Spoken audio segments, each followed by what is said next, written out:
Bertemu kembali. Tahun 2020 menyaksikan perpindahan pantas kepada digital oleh rakyat Malaysia, khususnya perniagaan sekaligus membawa kepada perkembangan positif ekonomi internet terutamanya e-dagang, dan 2020 boleh disifatkan sebagai dekad digital yang mana Asia Tenggara di landasan tepat untuk mencecah nilai 1 trilion dolar menjelang 2030, manakala Malaysia pula dijangka mencecah 35 bilion dolar menjelang 2025. Namun laporan e-ekonomi Asia Tenggara yang dikeluarkan Google pada 2018 menjangkakan ekonomi digital Malaysia tumbuh 21 bilion dolar menjelang 2025. Namun hikmah pandemik COVID-19, angka itu dijangka dicapai jauh lebih awal, iaitu akhir tahun ini susulan peningkatan penggunaan digitalisasi di kalangan rakyat Malaysia. Bagi mengulas lanjut, kita bersama dengan pengarah urusan Google Malaysia, Mark Wu, dan juga rakan sekutu Bin and Company, Willy Chang, yang bersedia pada ketika ini. Mark and Willy, thank you so much for joining us. Mark, this is the 6th year of the report. Can you tell us a bit more about how the digital economy in Malaysia has changed since we first started? Hi, Najib. Thanks for having me again. And I think, to put it simply, it has changed by leaps and bounds, right? So personally, now I can go out without my wallet or my credit cards and still pay for food and groceries. And, with data and statistics, you mentioned that in Pasar Malaysia, 4 years ago, we said that Malaysia's digital economy would be, and I'm doing a translation here, or an exchange, 90 billion ringgit by 2025. That was 4 years ago, we predicted 19 billion ringgit. We will cross this mark this year. And we have revised our estimates to 150 billion ringgit, by 2025. And this happened through three main things, three main drivers. One, the Malaysian consumers are getting so used to buying products and services online. Number two, the merchants or the businesses, big and small, quickly adapting. And lastly, the birth of new business models, fueled by funding, fueled by better connectivity, and just digital responsibility that promotes more trust. And Willy, with this latest report, the sizing of the region's internet economy by 2025 rises to 363 billion US dollars, some 20% higher than what was forecasted for 2025 12 months ago. What were the biggest drivers for this increase? Thank you, Najib, and thank you for having me on. So the biggest driver of this revision, some 20% higher than what we forecasted last year. On a sector level, e-commerce and food delivery, in fact, are the biggest drivers. If you look at e-commerce for the region, for example, between 2020 and 2021, it grew something like 60%, and in Malaysia alone, that was 70% year-on-year growth. So it's really driven by these couple of sectors. And if you peel the onion a little bit more, from an enabler perspective, it's not surprising. As Mark mentioned earlier, the surge in consumer adoption, but not only the surge, but the sustained adoption since last year and this year.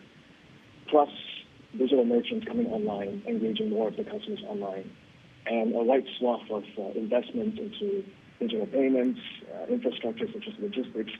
All of these have contributed to unlocking accelerated growth. So this is really why we see this revision upwards. Willy, what will the region's internet economy be like in 2030? Yeah, so if we look at this trajectory, and this is very strong momentum, not only for Malaysia, but for the region as well, towards 2030, of course, the headline number is the region as a whole could potentially reach $700 billion to $1 trillion GMV economy. And this is really driven on the back of continued adoption, both by consumers, merchants, as well as investors, continued interest in this region. So if I were to paint the picture of this $1 trillion economy by 2030 for the region, e-commerce will potentially take up 2/3 of this $1 trillion. And in order for us to get there, we can imagine a scenario where online grocery, which is less penetrated than non-grocery categories today, this could reach 10 to 20% for Malaysia as well as the region.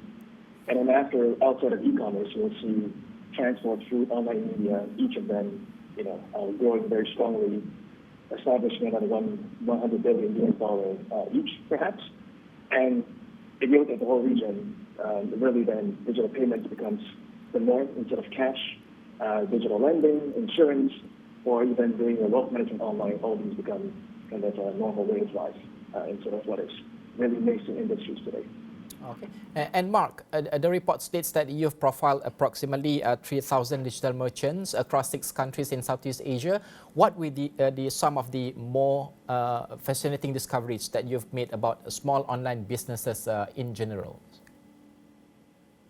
So, through the survey, we found that majority of these small businesses are very scrappy.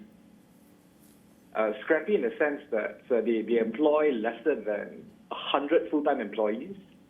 They are extremely B2C focused, sell directly to the end consumers, and skipping resellers and distributors to boost their profits. And, we've seen like tremendous transformation as part of the discovery. I've got plenty of examples. SMEs who previously had no online presence, selling to one state, now selling to 6 countries in the region, and selling it purely via their online channels. Speaking about individuals, retrenched professionals turning their hobbies into an e-commerce business, and chefs who had no work during the pandemic, they became YouTubers to teach the wider population, Malaysians, how to cook, and through our partner program earn an income as well. So every story that we discover is a gallon of motivation for us. But if you sum it all together, it's just a very, very promising momentum for our economy at the moment. And also, Mark, what are the opportunities and challenges for our SMEs in tapping the potential of the region's internet economy? Najib, I always believe that Malaysia has the most entrepreneur spirit, right? In that if we dangle a large enough of a carrot, SMEs or individuals, Malaysians will do all they can to go and get it.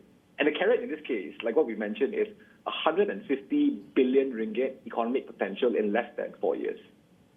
So we dangle that carrot, the rest will follow. And consumers are super ready, right?